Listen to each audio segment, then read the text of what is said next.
High বন্ধুরা, তোমাদেরকে আজকে একটা নতুন রেসিপি শেয়ার করব। মানে নতুন নয়, আগে আমি অনেক করতাম কিন্তু এখন বহুদিন করি না। তোমার অভিব্রত খেতে চেয়েছে আর অভিব্রতর মাম্মাম খেতে চেয়েছে, তার জন্য। আর অভিব্রত বাবা তো এগুলো খেতে ভালোই আছে, তার জন্য এটা আজকে বানাচ্ছি। এটা হচ্ছে চিকেন মোমো আর ভেজ মোমো। এইটা হচ্ছে মোমোর চাটনি বানিয়েছি। এই যে দেখতে পাচ্ছ মোমোর চাটনি, এটা কিভাবে বানিয়েছি। এটা বানিয়েছি হচ্ছে টমেটো, দু রকমের চাটনি বানায়, একটা রেড চাটনি, একটা গ্রিন চাটনি। তো আমি একসঙ্গেই একটা চাটনি বানিয়ে নিয়েছি, চটপট হয়ে যাবে বলে। আর এটা হচ্ছে টমেটো, ধনে পাতা, পুদিনা পাতাও দেওয়া যায়। আমি যে পুদিনা পাতা পাইনি, তাই ধনে পাতা, টমেটো। আর এটা যেহেতু আমি একটু ভেজ চাটনি বানিয়েছি, মানে এর মধ্যে কোনো আমিষ ইউজ করিনি, কারণ আজকে আমার বাবা ভেজ খাবে, সেজন্য চাটনিটাও ভেজই রেখেছি। এর মধ্যে রসুন আর আদা দেওয়া যাবে, কিন্তু রসুনটা বাদ দিয়েছি। আদা, টমেটো, ধনে পাতা জাস্ট মিক্সার গ্রাইন্ডারে একটু ভালো করে পেস্ট করে নিয়েছি। আর টমেটোর ওপরে মোটা চোকলাটা ছাড়িয়ে নিয়েছি। ভালো করে পেস্ট করার পরে কড়াইয়ের মধ্যে জাস্ট সর্ষের একটু তেল দিয়ে ভালো করে এটাকে ড্রাই করেছি। আর এর মধ্যে নুন দিয়েছি, একটু মিষ্টির পরিমাণটা, চিনিটা বেশি দিয়েছি, স্লাইট একটু লঙ্কার গুঁড়ো দিয়েছি জাস্ট কালারের জন্য। এটা দিয়েছি। এবার এর মধ্যে ভিনিগার বা সিরকা ইউজ করা যায়, কিন্তু আমি ভিনিগার আজকে দিচ্ছি না। আমি এখানে লেবুর রস দেবো, মানে একটু টক জাতীয় কিছু এর মধ্যে অ্যাড করলে টেস্টি হয়। অনেকে তেঁতুল দেয়, আমি তেঁতুলের টকটা আমরা খাই না, তাই জন্য এই যে পাতিলেবুর রস দেবো, এটা ফ্রেশ লাগবে। চাটনিটা করা অবস্থায় কখনো পাতিলেবু দিতে নেই, তাহলে তেতো হয়ে যায়। এই যে হয়ে গেলে ওপর থেকে পাতিলেবুর রসটা দিয়ে একটু হালকা নাড়িয়ে রেখে দেবো। চাইলে ওপর দিয়ে একটু বিট নুন বা চাট মশলা দেওয়া যায়, আর না দিলেও কোনো ব্যাপার নেই। এই যে আমি এখন এই লেবুটা দেবো।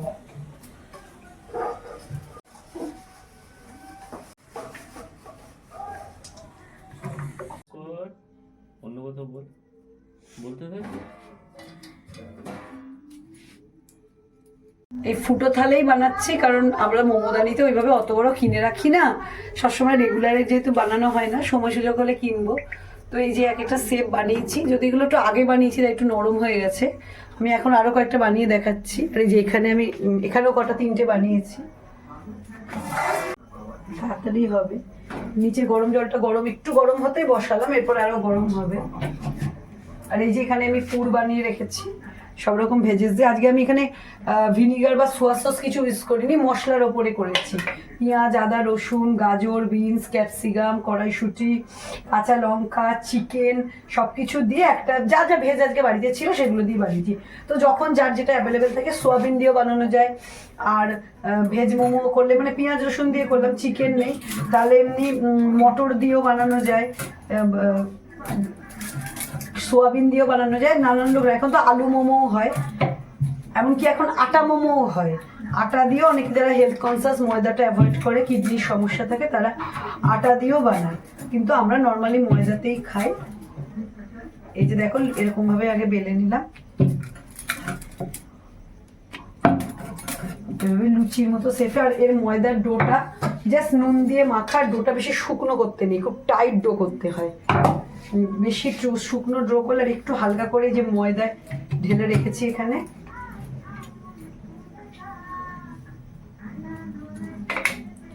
প্রথমে অল্প অল্প করে স্টাফিং দিচ্ছি, কারণ শেষের দিকে স্টাফিংটা তখন মাপটা বোঝা যায় না।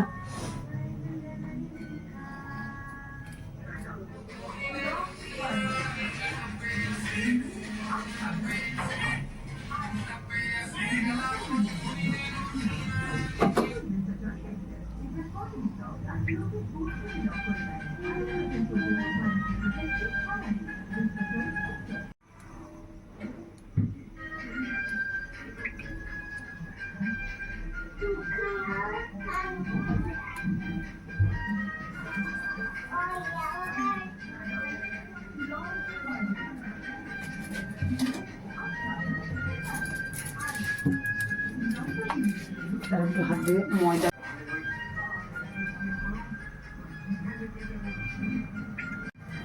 এটা একটা সেপ বানালাম।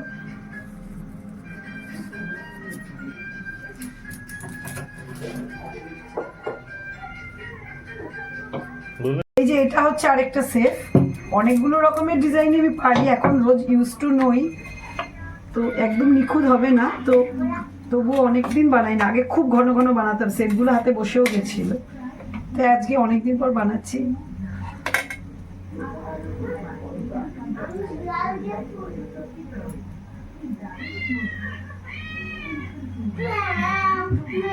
এই যে এটা এইভাবে সামনে জুড়িয়ে একটা দেব। এটা দু রকমই হয়, 4 মুখ একটা হয়, একটা 3 মুখ হয়। এটা 4 মুখ।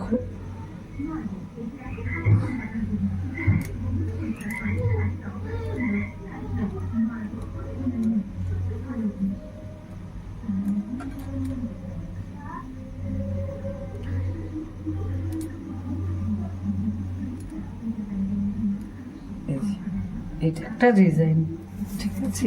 এরকমই একটা দিক কোণা দিয়ে আর দুটো দিক আটকে দিলে ওটা আবার 3 মুখ হয়। তো এরকম ভাবে আমি বানাতে থাকি। আর এখানে স্টিম হোক, একটু সময় লাগে স্টিম হতে। আমি কিছু বসিয়ে দিয়েছি, হয়ে গেলে একটা হটপট বা একটু ভালো পাত্র, আটকানো পাত্রে তুলে রাখবো, দিয়ে নেক্সটগুলো করবো। যখন খাবো ঠান্ডা হয়ে গেলে আরেকটু গরম করে খাবো। আর আমার চাটনি রেডি, স্যুপও রেডি। তো ফাইনাল হয়ে গেলে একটা প্লেটিং করে অবশ্যই তোমাদেরকে দেখাচ্ছি, আর খেয়েও বলবো যে কেমন হয়েছে। এই যে বন্ধুরা, মোমো রেডি মোটামুটি, আর কয়েকটা লাস্ট হচ্ছে।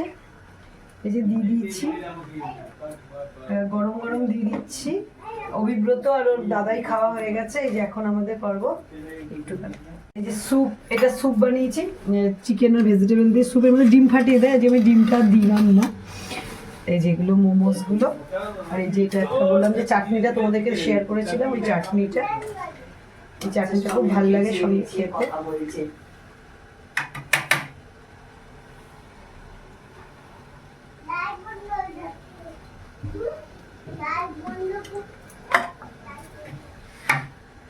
এই যে আমার এক plate chicken momo, chicken veg মেশানো চিকেন মোমো রেডি। তোমরাও চলে আসো গরম গরম চিকেন মোমো খেতে। আমরাও খেয়ে নিই। এখন সারাদিন বানিয়েছি, প্রচন্ড খিদে পেয়ে গেছে। সবাই গরম গরম, এই যে দেখছো ধোঁয়া উঠছে, এগুলো তো গরম ছাড়া ভাল লাগে না। আর এখন যেহেতু এখন একটু ঠান্ডার ওয়েদার আছে, তাই জন্য এগুলো এখন খেতে খুব ভালো লাগবে। এরপরে গরম পড়লে আর খাওয়া যাবে না। তো এরপরে একদিন আমি স্টিম মোমো করবো। এগুলোকে এই যে ভাজলেই আবার স্টিম হয়ে যায়। যে দেখেছো কি সুন্দর হয়েছে একদম। আর এটা সিদ্ধ হয়েছে বোঝা যায়, গাটা চকচক করে। আর কাঁচা ভাবটা এমনি চলে যায়, ধরলেই বোঝা যায় এটা এমনি উঠে আসে। তো চলে আসো তোমরা, আমরাও খেয়ে নিই গরম গরম। আর আজকে মোমো বানিয়ে তোমাদেরকে দেখালাম, শেয়ার করলাম। কেমন লাগলো রেসিপিটা অবশ্যই শেয়ার করে আমাদের জানিও, কমেন্ট বক্সে জানিও। আর অনেক অনেক শেয়ার করো আমাদের চ্যানেলটা, লাইক করো, আর অবশ্যই সাবস্ক্রাইব করে দিও আমাদের চ্যানেলটা। আর অবশ্যই কমেন্টসে জানিও যে তোমরাও কে কে বাড়িতে এরকম গরম গরম মোমো বানিয়ে খাও। আমরা তো বেশিরভাগই খাবার বাড়িতে বানিয়েই খাই। বাইরে যতই খাই, বাড়িতে মন মতো পেট ভরে খাওয়ার মজাটাই আলাদা। আর সবাই মিলে খাওয়ার মজাটা তো আরোই আলাদা। সবাই দেখতে থাকো অভিব্রত ক্রিয়েশন। আর নতুন নতুন কিছু ব্লগ নিয়ে আবার আসছি, সঙ্গে থেকো। টাটা, শুভরাত্রি। কি করবি? ঠান্ডা